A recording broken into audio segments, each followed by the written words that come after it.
ভারত এবং অস্ট্রেলিয়ার মধ্যে টি-20 সিরিজের তৃতীয় ম্যাচটি ২রা নভেম্বর হোবার্টের বেলেরিভ ওভালে অনুষ্ঠিত হয়।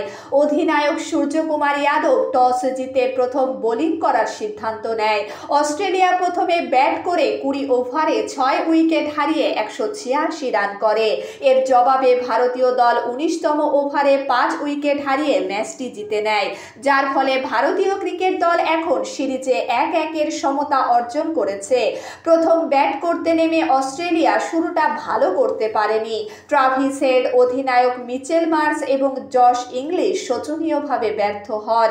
টিম ডেভিড ইনিংসকে এগিয়ে নিয়ে যান, ৩৮ বলে ৭৪ রান করেন, যার মধ্যে ৮টি ৪ ও ৫টি বিশাল ছক্কা ছিল। মার্কাস স্টোইনিস ও ৩৯ বলে ৬৪ রান করেন, কিন্তু বড় শট মারেন। এর ফলে অস্ট্রেলিয়া ২০ ওভারে ৬ উইকেটে ১৮৬ রানে পৌঁছায়। ভারতীয় দলের হয়ে অর্শদীপ সিং ৩টি উইকেট নেন আর বরুণ চক্রবর্তী ২টি উইকেট নেন। এরপর রানের লক্ষ্য তাড়া করতে নেমে ভারতের হয়ে অভিষেক শর্মা ২৫ রান করেন আর অধিনায়ক সূর্যকুমার যাদব ২৪ রান যোগ করেন। তিলক বর্মা করেন ২৯ রান। অলরাউন্ডার ওয়াশিংটন সুন্দর ২৩ বলে ৪৯ রানের অপরাজিত ইনিংস খেলেন, যার মধ্যে ৩টি ৪ ও ৪টি বিশাল ছক্কা ছিল।